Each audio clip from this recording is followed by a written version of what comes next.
días, hermanos. Pueden tomar sus asientos. Me gustaría empezar con la introducción. Y quise cambiar un poquito mi introducción porque cantábamos acerca de esto.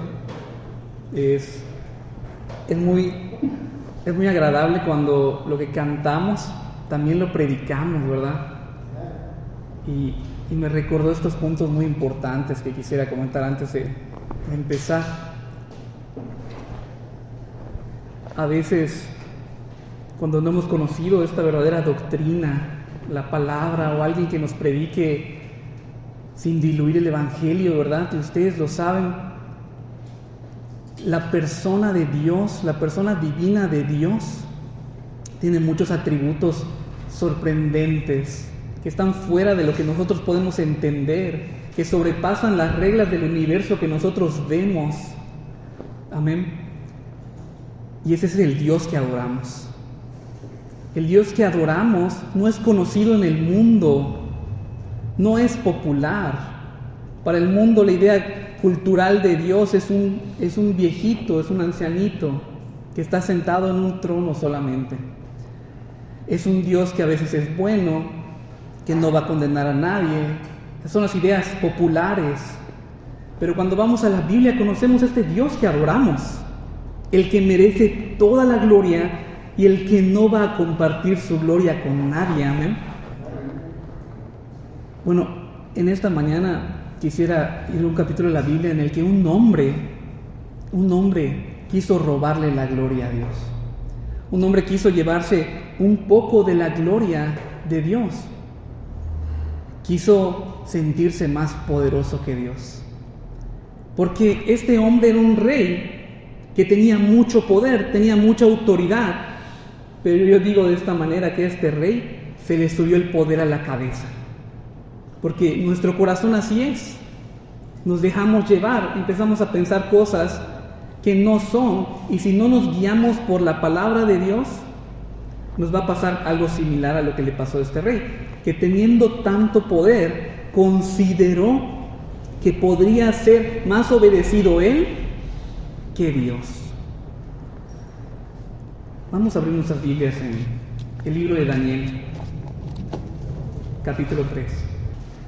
Yo sé que esta historia, o este capítulo que tiene esta historia, muchos la han de conocer.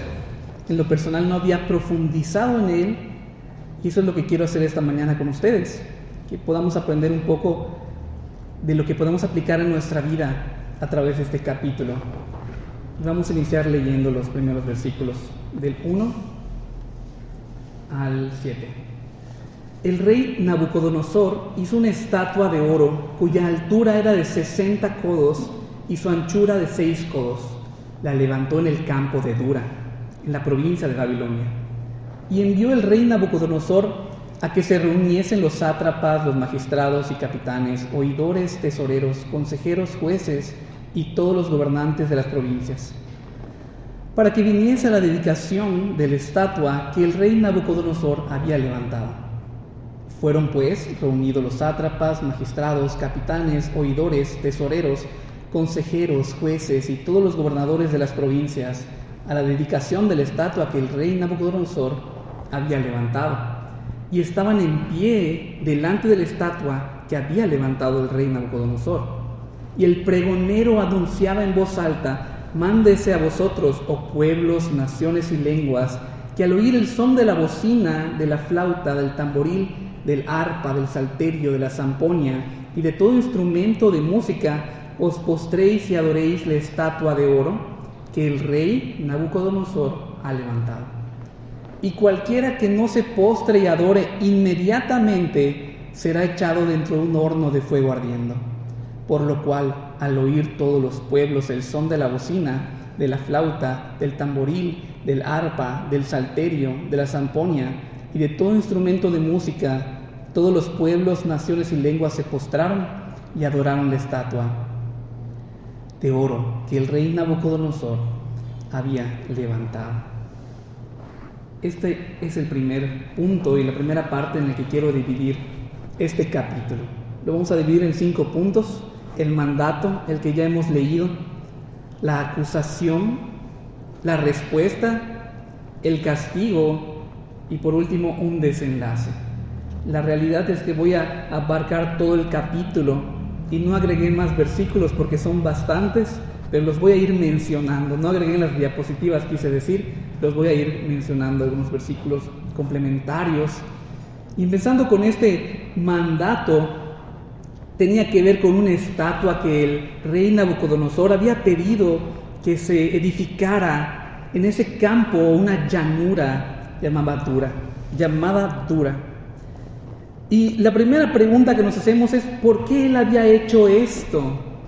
¿Por qué se le había ocurrido tan grande idea o tal cual idea? ¿Será que había sido influenciado por alguno de sus oficiales? ¿Será que lo quiso hacer tal vez para sus ancestros? ¿O lo quiso hacer como un nuevo Dios para su pueblo? Porque el pueblo babilonio era politeísta, tenían muchos dioses, tenían muchos ídolos. O tal vez quería exponer la grandeza de su imperio. Tal vez esta estatua era una forma de él exponer su poder, su autoridad. Pintarla de oro significaba algo. Y digo pintarla porque no se considera que sea de oro macizo, sino que era como una chapa, como una cubierta de oro. Así que el hecho de estar cubierta de oro implicaba ese poder, esa autoridad, esas riquezas, porque ciertamente el imperio de Babilonia era el más fuerte en ese momento, o lo habría sido. También podemos considerar algo muy importante. En capítulos anteriores se le había profetizado de un sueño, ¿recuerdan? Y se le había mostrado también una figura que era de varios materiales, y eso iba apuntando el destino de su imperio. Tal vez él, al crear esta estatua, quería representar lo contrario a lo que el sueño se le había profetizado. Y no lo sabemos con exactitud porque la Biblia no lo dice, hermanos. Solamente podemos intuir estos puntos. En ese sentido, él quería ir en contra de lo que la palabra de Dios le había profetizado. Y eso es algo muy humano, querer ir en contra de la palabra de Dios. Nuestro corazón tiende a eso. Así que llamó a que se reuniesen, y voy a ir resumiendo algunas partes, hermanos. Llamó a que se reuniesen los gobernadores, los principales, los privilegiados, de manera que no vaya todo el pueblo, sino que vayan solamente los representantes, porque es imposible reunir a todos los de las provincias en un solo lugar. Es difícil, no podrían ir todos. De hecho, se considera que muchas personas tocaban los instrumentos en todas las provincias para que todas las lenguas, todos los pueblos y todas las naciones pudieran saber en qué momento adorar, aunque estén en sus casas, en dirección a la estatua. Así que los había reunido como representantes. Y estando ahí, estas personas en la dedicación contemplaron, se pusieron de pie delante de la estatua. Dice aquí, estaban en pie delante de la estatua que él había levantado. Esta medida en codos es aproximadamente 27 a 28 metros. Por si nos podemos hacer una idea, 27, 28 metros y un par de metros de ancho. No era tan alta como un rascacielos, pero sí como un edificio pequeño. Y era algo grande, era impresionante, eso estamos seguros. Ver una figura de oro ha de haber sido impresionante. Y muchas veces la idolatría eso busca, mostrarte algo llamativo. Por ejemplo, algunas catedrales de Europa son impresionantes y a veces entra la gente y dice, eso debe ser un lugar especial porque se ha hecho de una manera especial. Pero eso no significa nada, hermanos. Eso no significa nada. Y meditando en el tema, recordaba cuando Aarón hizo un becerro de oro. El pueblo le había pedido a Aarón: Moisés, no regresa, haznos a nuestro nuevo Dios. Y habiendo tomado aretes, pulseras, todo ese tipo de materiales, formó en fundición un becerro de oro, ¿verdad? Y se los levantó y les dijo: Israel, he aquí tu Dios. Es algo similar, le ponen una figura a los hombres y el corazón que hace lo va a adorar. Entonces es algo que ya hemos visto también. Y en ese sentido queremos distraer la gloria de Dios. ¿Sí? El mundo eso quiere hacer, no está buscando darle la gloria a Dios, quiere vivir a su manera, quiere adorar a sus propios ídolos. Y ciertamente no todos se postran delante de sus estatuillas. No solamente eso es tener un ídolo, pero su forma de vida, sus pecados son sus mayores ídolos. Ustedes han escuchado a un pecador contar sus historias. Sus mayores relatos son sus cuentos de pecado, son sus experiencias de pecado. Esa es su victoria, de eso se enorgullecen. Así que al oír la música debían de dirigirse a la llanura, los que estuvieran cerca, o postrarse en sus propias casas y adorar al escuchar esa música. Lo que hacía la música era atraer a la gente. Desde tiempos antiguos utilizaban ese tipo de música para adorar también a sus ídolos. Pero no solamente los atraía el deleite de la música, que ciertamente era llamativo, sino también un severo castigo para el cual no lo llevara a cabo. La música los atraía, pero realmente había un miedo en su corazón de que si no lo hacían, perderían la vida a través de una terrible muerte, siendo arrojados a un horno de fuego. Así que termina diciendo esta parte en el versículo 7, que al oír todos, y saltamos un poquito al final, se postraron y adoraron. Se postraron y adoraron. Hermanos, hermanas, y es que el mundo esto quiere hacer con nosotros.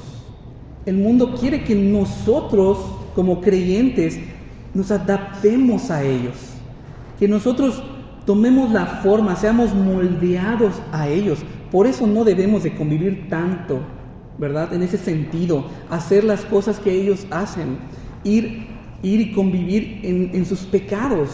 No estamos diciendo que no tengas amigos, porque tenemos que tener también un testimonio de creyente delante de ellos, pero no compartir con ellos en lo que ellos hacen, que sabemos que es pecado.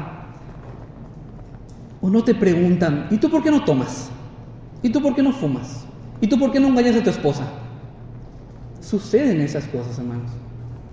Ellos quieren que seamos moldeados como ellos, y debiera de ser al revés. Ellos deben de querer, ¿verdad?, acercarse a Cristo por nosotros, por nuestro testimonio.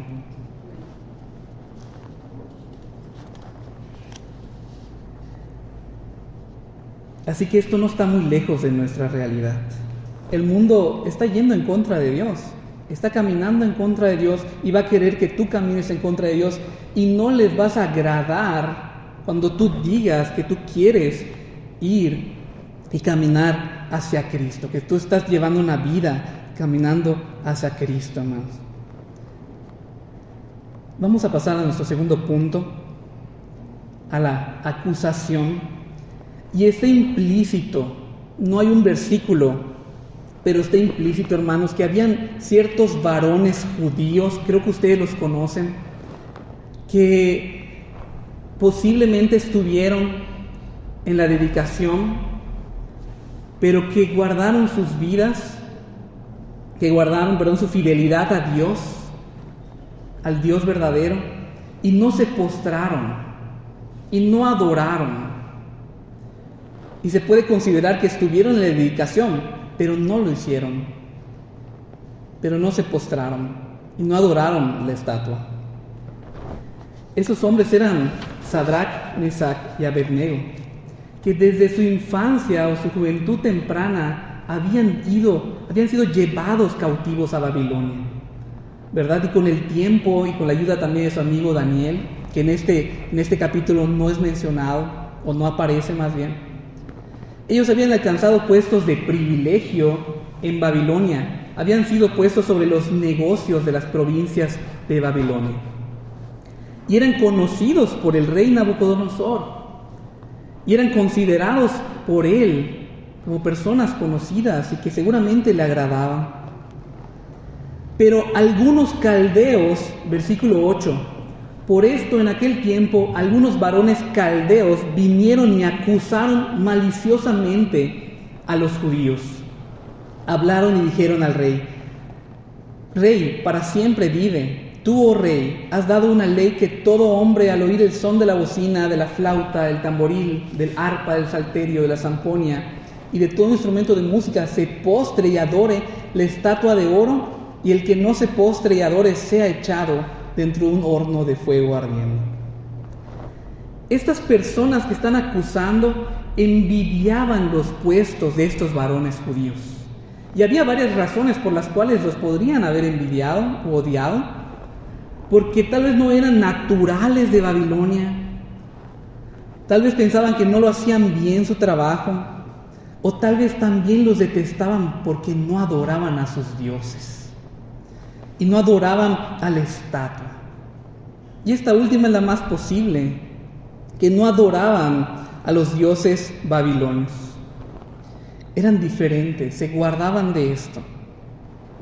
Así que acudieron inmediatamente al rey para acusarles, claro, para tomar ventaja, para ocupar sus lugares, para que ellos sean muertos.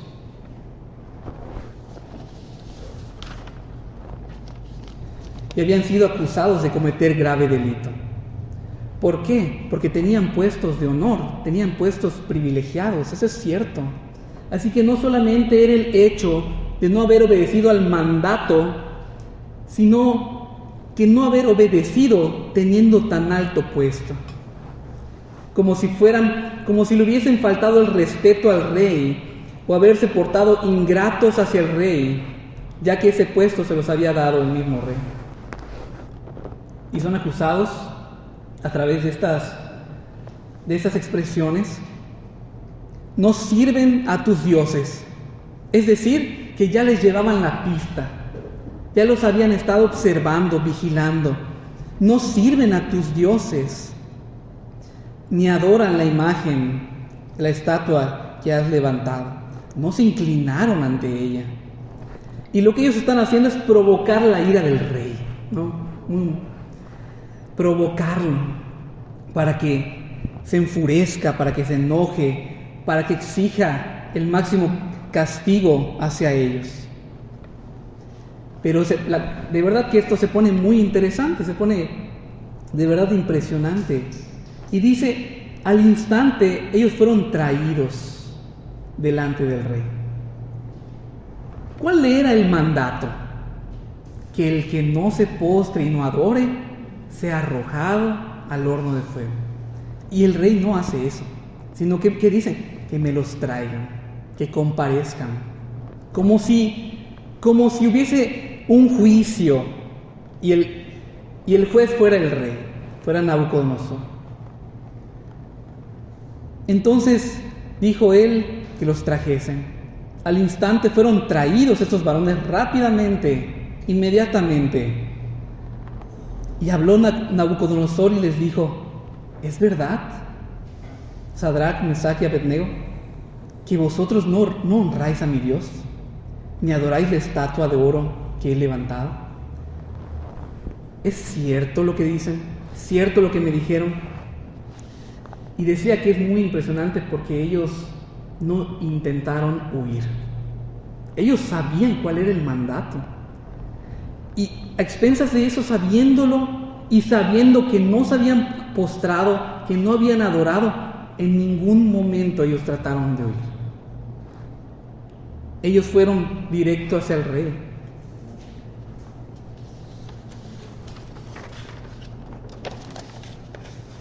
Antes de ver la respuesta, todavía hay algo más que el rey Nabucodonosor les va a decir. Ahora pues, ¿estáis dispuestos para que al oír el son de bocina, de la flauta, del tamboril, del arpa, del salterio, de la zamponia y de todo instrumento de música, os postréis y adoréis la estatua que he hecho? ¿Se acuerdan que dije que los consideraba? Que podemos considerar que eran de su agrado, porque antes, en los capítulos 1 y 2, ya se habían conocido. Les está dando una segunda oportunidad. El rey se está portando benevolente porque es un rey duro, pero dirá él, también soy benevolente.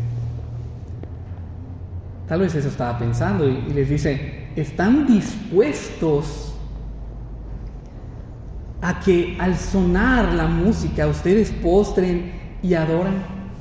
Les está dando esta segunda oportunidad, porque recordemos, si ellos dicen que no están dispuestos, van a ir al horno de fuego, van a morir. Y ellos entienden esto, y el rey entiende esto, y les está diciendo, tal vez, es que yo no quiero que ustedes mueran, porque si fuera por mí, ustedes ya estarían muertos.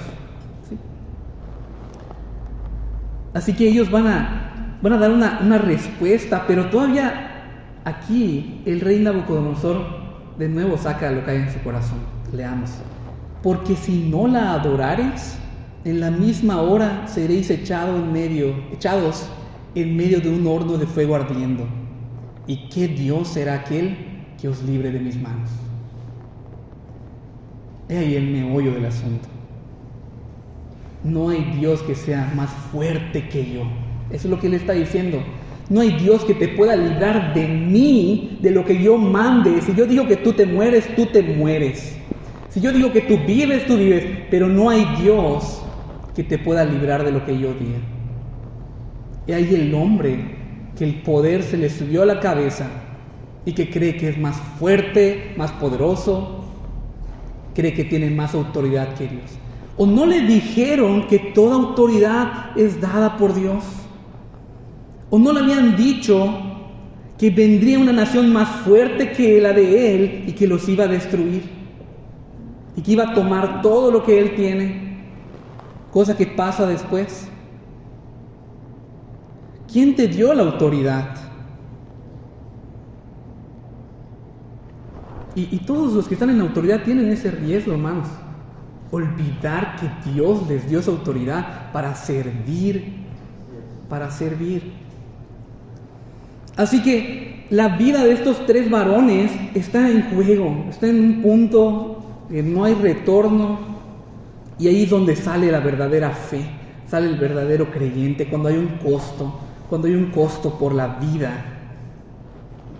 Y la respuesta a mí me deja impresionado. Versículo 16. Sadrach, Mesach y Abednego respondieron al rey diciendo, no es necesario que te respondamos sobre este asunto. He aquí nuestro Dios, a quien servimos, puede librarnos del horno de fuego ardiendo, y de tu mano, oh rey, nos librará. Y si no, sepas, oh rey, que no serviremos a tus dioses, ni tampoco adoraremos la estatua que has levantado. Entonces Nabucodonosor se llenó de ira y se demudó el aspecto de su rostro contra Sadrach, Mesach y Abednego, y ordenó que el horno se calentase 7 veces más de lo acostumbrado. Ellos contestan, no en sí una respuesta, sino diciéndole, no tenemos nada que decir. Tú ya lo has dicho. Lo que tú has dicho así es. No necesitamos tiempo para formular una respuesta. No necesitamos mentirte, porque solemos hacer eso, ¿verdad? Cuando nos confrontan, tú hiciste esto. No fui yo no lo hice. Ay, no, es que no quise hacer eso, sino que... Y le damos la vuelta al asunto, ¿no? Le damos vueltas y vueltas y vueltas con tal de salirnos librados. Pero ellos no están haciendo esto. Están respondiendo con seriedad, pero sin faltarle al respeto al rey. Esa no es su intención.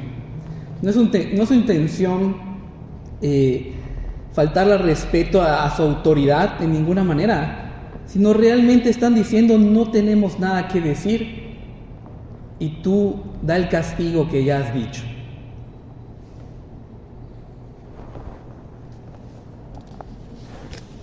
No les preocupaba la manera en que iban a responder o iban a formular esa pregunta. No necesitaban tiempo ni para pensar, sino entendían lo que debía de suceder. Ahora ellos dicen, he aquí nuestro Dios a quien servimos puede librarnos del horno de fuego ardiendo y de tu mano. ahí sí contestaron a la segunda pregunta: ¿qué Dios puede librar? Y aquí realmente Nabucodonosor lo que hizo fue tentar a Dios, fue tentarlo. Y ellos, confiando en Dios, dicen: nuestro Dios a quien servimos, hermanos. Y realmente quiero que lo vean conmigo, ese Dios que nosotros decimos que hemos encontrado, y que si estamos aquí es porque es ese Dios que creemos que estudiamos. Amén. Que cuando estudiamos atributos tardamos semanas y semanas y semanas y nos quedamos cortos. ¿Se acuerdan? Como dice nuestro hermano Paul Washer, el Dios que es todo ira, pero es todo amor y es todo gracia. ¿Y cómo conciliamos eso? Porque parece que hay un conflicto, sino solamente por la persona de nuestro Señor Jesucristo en la cruz.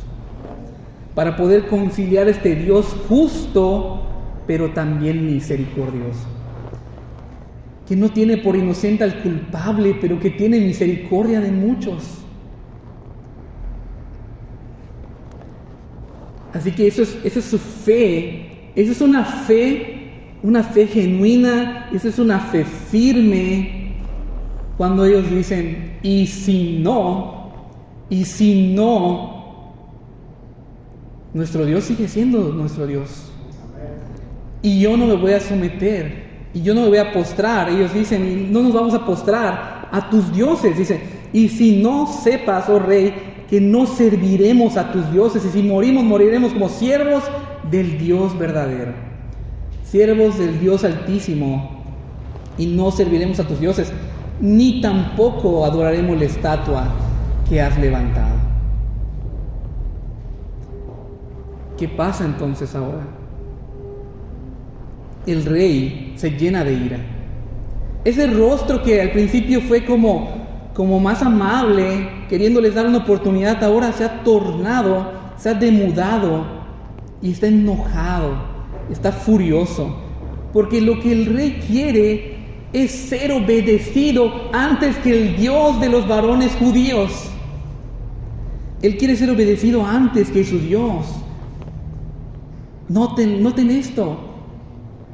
¿Cómo primero tú obedeces a tu Dios antes que a tu rey?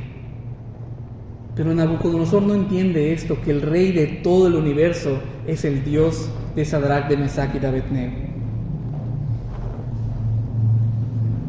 Hay un canto que nosotros entonamos que se llama Nuestra esperanza en vida o muerte, y que están ellos aplicando en su vida. Nuestra esperanza en vida o muerte, Cristo es. Cristo es. Ya sea que vivamos, ya sea que muramos, del Señor somos y le pertenecemos. Pero el rey detesta a estas personas ahora. Los detesta porque ellos están diciendo con sus acciones que la gloria es para Dios. Solo la gloria a Dios.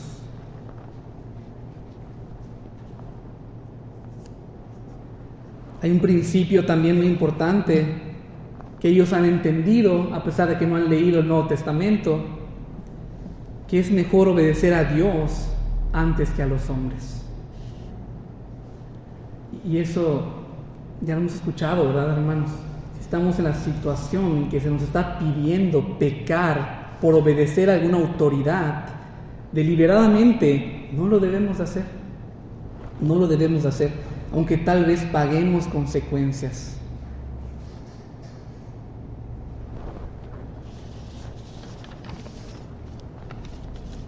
Y en su ira, el rey mandó que el horno se calentase 7 veces más de lo acostumbrado. Este tipo de hornos no había sido hecho como tal como tortura o como para ejercer estos castigos, sino que tenían otras funciones que también utilizaban para darle muerte a estas personas. Pero la realidad era que era tal vez para cocer ladrillos, o también dicen los comentarios para volver las piedras en cal, para quemar las piedras. Había otras funciones, ¿verdad? Y había dicho: caliéntenlo 7 veces más. Pero la idea aquí es que se calentase lo máximo que se pudiera.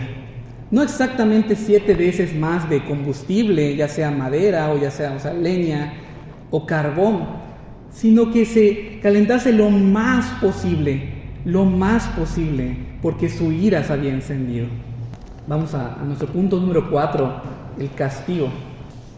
Y mandó a hombres muy vigorosos que tenían en su ejército que atasen a Sadrach, Mesach y Abednego para echarlos en el horno de fuego ardiendo. Entonces estos varones fueron atados con sus mantos, sus calzas, sus turbantes y sus vestidos, y fueron echados dentro del horno de fuego. Y como la orden del rey era apremiante y lo habían calentado mucho, la llama del fuego mató a aquellos que habían alzado a Sadrach, Mesach y Abednego. Y estos 3 varones cayeron atados dentro del horno de fuego ardiendo. Habían pedido a hombres fuertes, a hombres vigorosos, ya que para introducir a estos hombres al horno tenían que cargarlos y arrojarlos. Así que necesitaban hombres fuertes, dice la Biblia que de su ejército. Y los ataron aún con su ropa, como venían vestidos, no les dieron oportunidad de nada, los ataron. Pero tal vez no era necesario atarlos. Ellos sabían a dónde iban, pero esta atadura, vamos a ver que es para que sea más impresionante lo que va a suceder, para que sea más claro. Así que su fe les permitiría ir aún sin ser atados. Se les ordenó que esto lo hicieran rápido, con prontitud, aún con sus ropas puestas. El horno ya estaba extremadamente caliente, tanto que también primero murieron aquellos hombres que los habían llevado. La llama era fuerte y el humo les cortó el aliento y fueron calcinados. Pero estoy hablando de aquellos valientes del ejército. Y dice el versículo 23: y estos 3 varones, Sadrach, Mesach y Abednego, cayeron atados dentro del horno de fuego ardiendo. Cayeron atados dentro del horno de fuego ardiendo. Hermanos, si leemos hasta acá, ellos murieron. Todos tienen sus Biblias. Hay más versículos, ¿verdad? Pero ¿qué pasaría si hubiese terminado aquí el capítulo? ¿Qué diríamos, hermanos? Diríamos que murieron para la gloria de Dios. Que murieron defendiendo la gloria de Dios. Y hubiese sido impactante, impresionante, ¿verdad? Su testimonio de la misma manera. Porque muchos han muerto en la hoguera. Muchos hermanos murieron quemados. ¿Y saben qué hacían? Cantaban himnos. Y cuando otros pasaron cárceles, ¿saben qué hacían? Cantaban himnos en la cárcel. Como nuestro hermano Pablo y Silas. Ellos han caído al horno. Han caído al horno. Entonces el rey Nabucodonosor se espantó y se levantó apresuradamente y dijo a los de su consejo: ¿no echaron a 3 varones atados dentro del fuego? Ellos respondieron al rey: es verdad, oh rey. Y él dijo: he aquí yo veo 4 varones sueltos que se pasean en medio del fuego sin sufrir daño, ningún daño. Y el aspecto del cuarto es semejante al Hijo de los dioses. Así que ellos están ahí y se están paseando. No están gritando, no están sufriendo. Tampoco tienen necesidad de salir, ni están gritando auxilio. Sino que hay un cuarto con ellos, un cuarto hombre con ellos. Tal vez se están sintiendo cómodos y están alegres. Es como si como si dijeran que para ellos es mejor estar en medio del fuego que fuera del fuego. Hermanos, ¿qué podemos aprender de esto? Ellos habían dicho, nuestro Dios nos puede librar, puede evitar que nosotros lleguemos al horno, y aun si no, nos librará de tu mano. Pero eso fue más aún de lo que ellos esperaban, porque ellos fueron salvados en medio del fuego, dentro del horno. Hermanos, como creyentes vamos a pasar aflicciones, vamos a pasar sufrimientos, y Dios nos va a ayudar. Y nos va a ayudar aún en medio del fuego. El rey David decía, aunque ande en valle de sombra de muerte, no temeré mal alguno. Vamos a pasar por el valle de sombra de muerte. Y cuando pienso en estos hermanos que defendiendo la gloria de Dios fueron llevados a las llamas, de verdad pienso que no estamos haciendo nada. Pienso que no hacemos nada para Cristo. Dudamos de nuestra fe.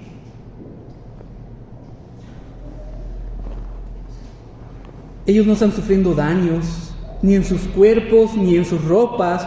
Parece ser que lo único que se quemó fueron las sogas con las que estaban atados, para que el milagro sea más sorprendente. Esto que nos enseña también, que las aflicciones y el sufrimiento y este tipo de circunstancias lo que van a hacer es llevar a afirmar nuestra fe en Cristo. Fortalecen nuestra fe, fortalecen nuestra esperanza, fortalecen nuestro amor. Las aflicciones también son mandadas por Dios, porque todas las cosas ayudan a bien a los que aman a Dios. No nos creamos el discurso de que si tú estás pasando circunstancias difíciles es porque no amas a Dios. Eso no quiere decir. Sino que en medio de estas circunstancias todo es guiado para la gloria de Dios.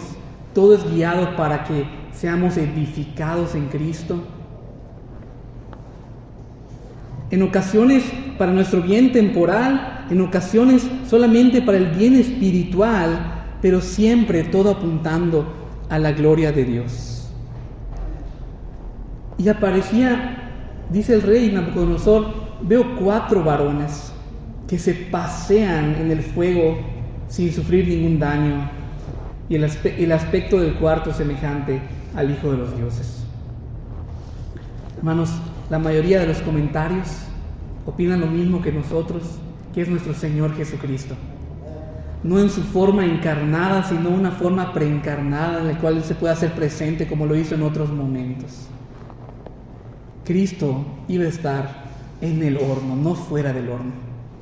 Así iba a ser, que iba a estar con ellos en medio del horno. ¿Y cómo es esto posible? Porque nuestro Señor Jesucristo es aquel que puede caminar sobre el agua. Es aquel que puede sanar a los enfermos. Es aquel que puede limpiar al leproso. Es aquel que puede descender del cielo, tomar la forma de un siervo y volver a ascender al cielo. Es aquel que puede poner su vida y tomarla de nuevo para sí. Es aquel que puede gobernar sobre las leyes establecidas de este universo. O no puede hacer que el fuego no queme, o que el agua no moje. Él puede, y Él lo está haciendo en este capítulo. Hizo que el fuego pierda todas sus características. Hizo que las leyes que gobiernan el fuego lo detuvieran. No es que Nabucodonosor haya sabido que era el Hijo de Dios, del Dios viviente, sino que por una u otra razón él interpretaba que era como el hijo de un Dios. Así que él se acerca, versículo 26.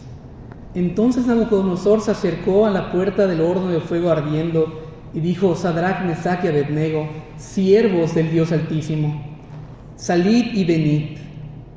Entonces Sadrac, Mesach y Abednego salieron de en medio del fuego, y se juntaron los sátrapas, los gobernadores, los capitanes y los consejeros del rey, para mirar a estos varones cómo el fuego no había tenido poder alguno sobre sus cuerpos, ni aun el cabello de sus cabezas había quemado, sus ropas estaban intactas y ni siquiera olor de fuego tenían.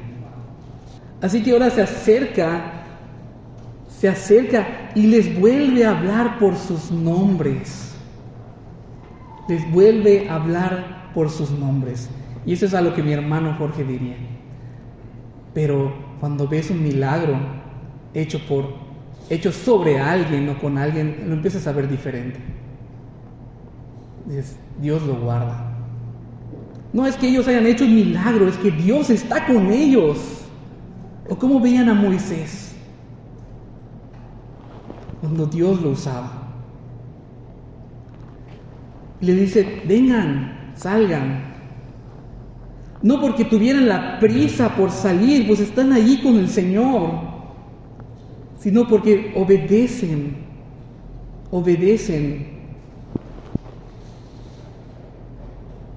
Y salen para que sea notorio que no fue una visión, para que sea notorio que fue un milagro de aquellos que rompen todas las leyes del universo. Y recordaba esto a los falsos profetas en los tiempos de Elías, clamando y clamando todo el día a sus dioses para que hagan descender fuego, y en todo el día sus dioses, sus ídolos, ni una llama, ni una velita prendieron. Pero del otro lado Elías, habiendo preparado el sacrificio, oró y clamó a Dios, y descendió el fuego para que sea notorio quién es el Dios verdadero. El Señor, Dios, está haciendo estas cosas para que sea notorio que Él es el Dios de todo el universo, que tiene la autoridad, que le ha dado la autoridad a Nabucodonosor, porque está tratando con su vida. Lo está humillando, y todavía lo va a humillar más adelante. Así que salieron del horno del fuego como si nada, su ropa no se quemó, sus cabellos no se quemaron. Parece que solo las sogas con las que habían sido atados. Sus ropas estaban intactas y ni siquiera olían a fuego o a humo como si hubiesen estado dentro del horno. Así que los examinaron para que eso sea visto por sus propios ojos y sea la plena prueba y estén convencidos de lo sucedido. El fuego no tuvo poder en contra de ellos. Vamos a ir a nuestro último punto, el desenlace. Le ponía desenlace porque en la literatura, después de este momento de alta tensión, en el que no sabemos qué va a pasar, no sabemos cómo va a terminar, pero sucede algo maravilloso, ahora al final le llaman un desenlace. Versículo 28. Entonces Nabucodonosor dijo: bendito sea el Dios de ellos, de Sadrac, Mesach y Abednego, que envió su ángel y libró a sus siervos que confiaron en él, y que no cumplieron el edicto del rey y entregaron sus cuerpos antes que servir y adorar otro Dios que su Dios. Por lo tanto, decreto que todo pueblo, nación o lengua que dijere blasfemia contra el Dios de Sadrac, Mesach y Abednego sea descuartizado y su casa convertida en muladar. Por cuanto no hay Dios que pueda librar como este. Entonces el rey engrandeció a Sadrac, Mesach y Abednego en la provincia de Babilonia. Amén. Así que había reunido estas personas en los versículos anteriores. No estaba él solo, sino que habían sátrapas, habían principales, habían oficiales, gobernantes. Y empieza a profesar, empieza a pronunciar estas palabras: bendito sea el Dios de ellos. Aquí todavía no nos alegremos tanto, porque él está diciendo todavía no es mi Dios, sino es el Dios de ellos. Y ustedes saben, algunos de ustedes saben lo que va a pasar en capítulos adelante. Pero realmente Nabucodonosor va a ser todavía más humillado. Va a ser más humillado por el Señor. Pero ahora está diciendo aún, es el Dios de ellos. Porque Él sabe que si toda la idolatría de Babilonia la quita para que ahora adoren al Dios de los judíos, Él va a morir. Ahora sí que lo van a detestar, ya no van a querer que sea su rey. No puede hacer esto. Así que por eso es que todavía Él dice, es el Dios de ellos. Va a ser un Dios más para Babilonia, pero no va a ser el Dios verdadero. No va a ser el único Dios de Babilonia. Eso no puede suceder.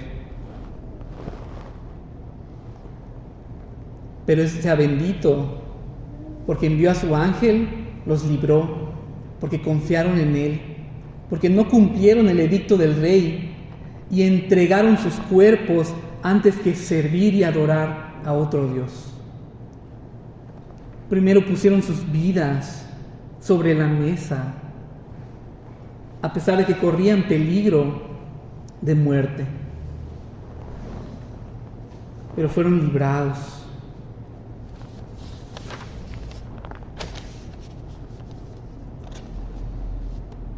Así que ahora tendrían el derecho de adorar a Dios, de no postrarse ante la estatua.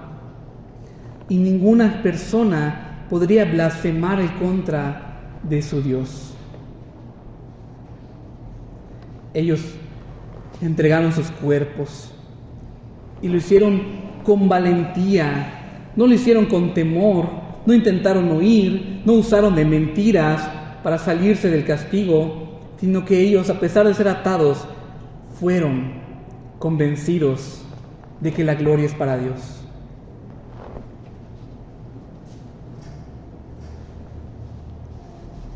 Y dice algo muy importante también aquí. Por cuanto no hay Dios que pueda librar como este. Una cosa sí entendió, que solo hay un Dios como este. Solo hay un Dios que los puede librar de su mano. Y hay un salmo, hay unos cantos también que dicen esto. A mí me encanta cantar ese tipo de cantos donde dicen, no hay nadie como tú. El único que puede decir eso es Dios. Solo a Dios le podemos decir eso, no hay nadie como tú. Nadie que se compare a Él, nadie que pueda librar, nadie que pueda ser como Él, solamente el Señor. Versículo 30. Entonces el rey engrandeció a Sadrach, Mesach y Abednego en la provincia de Babilonia. La realidad es que tenían ellos sus puestos, ellos tenían puestos privilegiados, pero al momento de pasar todo esto se los habían quitado, ellos ya iban a morir. Así que o tuvieron los mismos puestos o todavía tuvieron mejores posiciones, pero la idea es que fueron engrandecidos nuevamente. Hay un principio bíblico, Dios honra a los que le honran. Y no queremos centrar, y en ninguna manera no quiero centrar esto en los hombres, que aunque podríamos decir que son los protagonistas, hermanos, todo lo que ellos hicieron fue gracias a Dios. Si fueron valientes fue porque Dios los fortaleció. Si fueron convencidos fue porque Dios les dio una fuerte fe, una fe firme. Y claro, delante de Dios ellos fueron todo esto, pero toda la gloria le pertenece al Señor. Este pasaje y otros pueden tomar distintos rumbos. Podríamos hablar solo de estos varones. Podríamos decir que todo lo que fueron. Pero no sé si soy yo o somos nosotros que no podemos dejar de ver la gloria de Dios nada más. La gloria de Dios nada más. De ver a Dios en este capítulo más grande de lo que lo veíamos hace un momento. Estos jóvenes hombres eran sabios, se portaron sabios, maduros, yendo a la muerte. Pero estoy seguro que si está escrito es para que podamos ver la gloria de Dios detrás de esto. Es uno de nuestros temas favoritos. Solo la gloria a Dios. Solo la gloria a Dios. Y cuando empecé a hacerlo no pensé que llegara a ese punto, pero a ese punto llegué y es lo que quería compartir con ustedes, hermanos. Cuando tenemos autoridad o alguien tiene una autoridad, ¿verdad? Entender que Dios le dio esa autoridad. Y Nabucodonosor no lo había entendido. No ha entendido que a pesar de que tiene ese poder, que a pesar de que tenía todo ese imperio, el único que merece la gloria es el Dios de los judíos. Es el Dios verdadero. Vamos a ponernos de pie.